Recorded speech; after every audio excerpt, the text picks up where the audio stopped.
किशोर ने खुद बताई पूरी सच्चाई।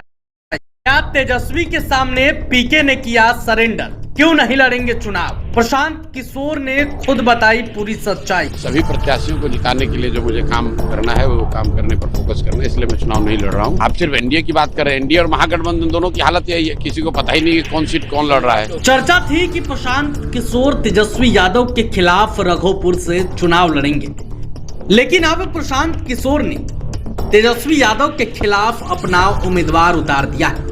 वो खुद चुनाव नहीं लड़ेंगे।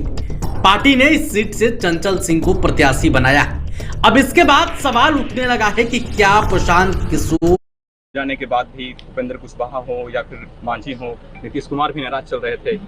मेरे भाई, ये पहले से पता है, पहले से ये बिहार के लोगों को पता है, क्योंकि चौधरी को तारापुर में घेर लिया जाएगा जनता के द्वारा। बात करेंगे सर कि लालू जी जैसे बड़े नेता का ये एक तरीके से गृह क्षेत्र है।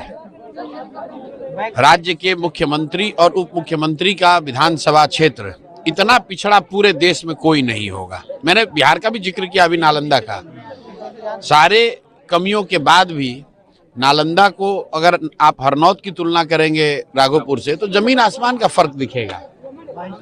तो अगर इसी व्यवस्था में नीतीश जी अपने जिला का, पूरे बिहार का करे न करे, अपने जिला का, अपने विधानसभा का तो कम से कम कुछ सुधार किया है, तो राघोपुर में भी वो सुधार हो सकता था।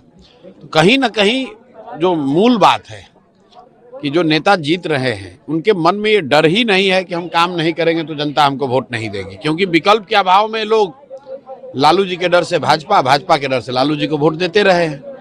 अब जन स्वराज की एक नई व्यवस्था बनी है, नया विकल्प आया है, और हम लोग का विश्वास है कि बिहार की जनता इस बार सजग होगी, अपने बच्चों के लिए है, और वो जन स्वराज के सभी संभावित प्रत्याशियों के लिए है। जो भी जन स्वराज में प्रत्याशी हैं कि यही सबसे कारगर है, तभी उसको टिकट मिलता है, तो हम पर भी लागू होता है। इसलिए आज आए हैं, क्योंकि राघोपुर से अगर लड़ना है तो राघोपुर के क्षेत्र की जनता